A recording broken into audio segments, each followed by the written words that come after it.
오늘 대표님께서 말씀해 주신 특별재판부 설치 관련된 최근의 비판에 대한 제 입장을 말씀 좀 드리도록 하겠습니다. 김병준 자유한국당 비대위원장이 페북에 국회가 나서서 판사까지 지명하나라고 비판했습니다. 특별재판부 관련된 법안에서 국회가 판사를 지명하는 내용은 전혀 없습니다. 법안 내용도 제대로 파악하지 않은 상태에서 비판을 이어가고 있다라는 생각이 듭니다. 두 번째로 특별법원 설치가 위법이다라고 주장하시는 분도 계시지만 지금 현재 발의되어 있고 논의될 특별재판부 관련된 법은 특별법원이라는 단어가 단 한 채로도 등장하지 않습니다. 기존 법원에 부를 설치하는 것이지 별도의 법원을 설치하는 내용은 전혀 아닙니다. 이 역시도 법안의 내용을 전혀 모르면서 비판을 하는 것이다 라고 생각합니다. 세 번째로 법관이 재판해야지 변호사가 재판하면 안 된다라는 비판을 하시는 분도 계십니다.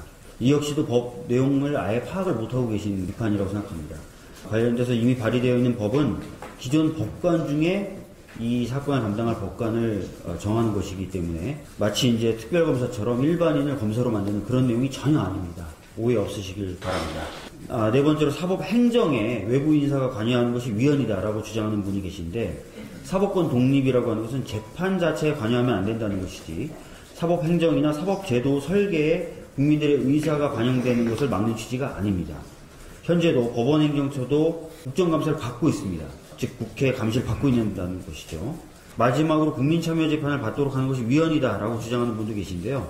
우리나라의 국민참여재판은 배심원들에게 의견을 제시할 권한만 주지 배심원의 의견에 기속되도록 만들고 있지 않습니다. 따라서 이 역시도 법관에 의해서 재판받을 권리를 침해한다라는 주장을 할 수 없는 것이라고 말씀드리도록 하겠습니다.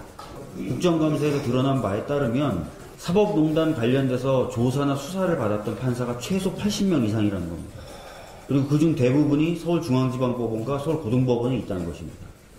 그런데 그 상태에서 무작위로 사건을 배당하면 그 사람들한테 사건이 배당되게 됩니다.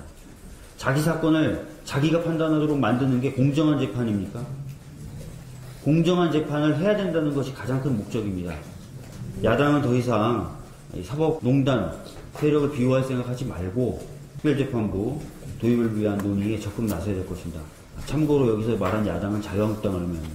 네, 이상입니다. 네, 아까